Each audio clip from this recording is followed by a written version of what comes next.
Ada yang menyebut kerja sebagai keterpaksaan, ada yang memberi sebutan kerja sebagai cinta yang nyata. Kehidupan tidak memberi terlalu banyak peluang untuk lari dari pintu-pintu kerja. Karenanya kerja diterima sebagai pilihan hidup, dan pada hampir setiap hal yang tidak bisa dipilih, manusia punya pilihan indah: mensyukurinya. Seperti sekumpulan manusia yang berjalan penuh dengan beban, bersyukur membuat manusia mengurangi beban perjalanan. Syukur sulit dicapai bagi mereka yang punya hobi berat membandingkan dengan yang lebih tinggi, atau karena mengejar keinginan yang bergerak semakin tinggi dan semakin tinggi. Ada juga yang dibelenggu oleh anggapan kalau bersyukur tidak akan maju-maju. Apapun alasan dan argumen yang diajukan, tanpa bersyukur amat susah bagi manusia untuk memasuki lapisan-lapisan makna yang lebih dalam akan kerja. Jangankan kerja, rezeki juga seperti tidak pernah ada artinya.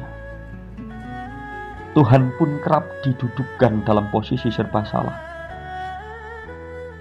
Tidak naik pangkat salah, karena bosan dan ingin tambah rezeki. Naik pangkat pun keliru, sebab masalah pun mulai menggunung dan berjubel. Dan yang paling parah, ketiadaan rasa syukur membuat manusia menghabiskan terlalu banyak energi di sebuah kegiatan. Berkelahi dengan diri sendiri dan kehidupan. Bisa dipahami kalau kemudian orang-orang dengan kualitas rasa syukur yang rendah tidak saja susah karir dan rezekinya, tapi juga membebani diri dengan banyak sekali beban berat yang melebihi kapasitas mereka untuk menggendong. Jadi rahasia kerja yang pertama adalah bersyukur. Sedangkan rahasia kerja setelah bersyukur adalah memperkuat sayap-sayap kehidupan.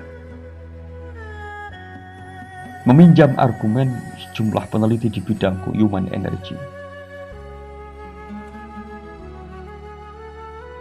dikatakan manusia sebenarnya tergolong makhluk dengan potensi energi yang amat mengagumkan.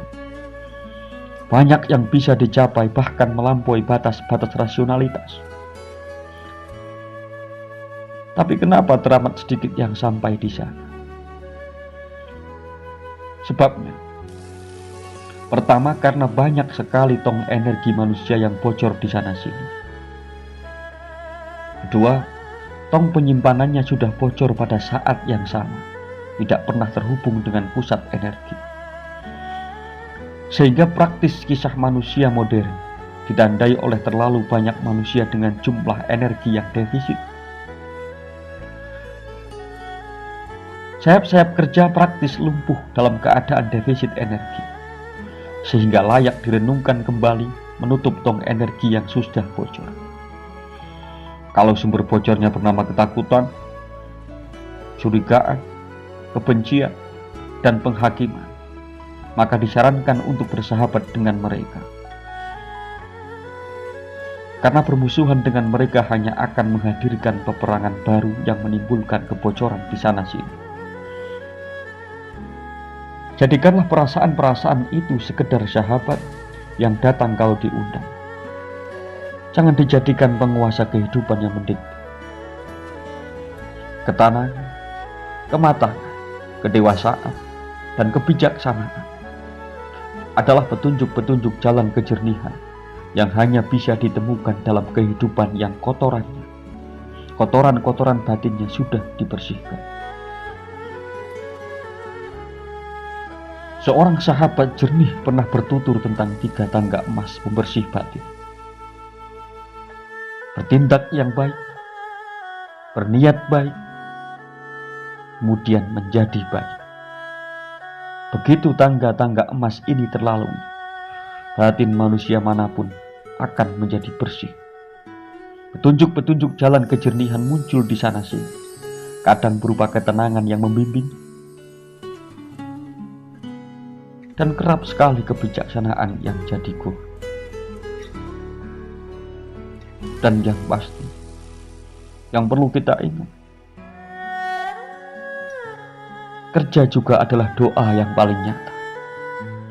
Siapa saja yang bekerja penuh cinta, seluruh roh suci berdoa untuk keberhasilan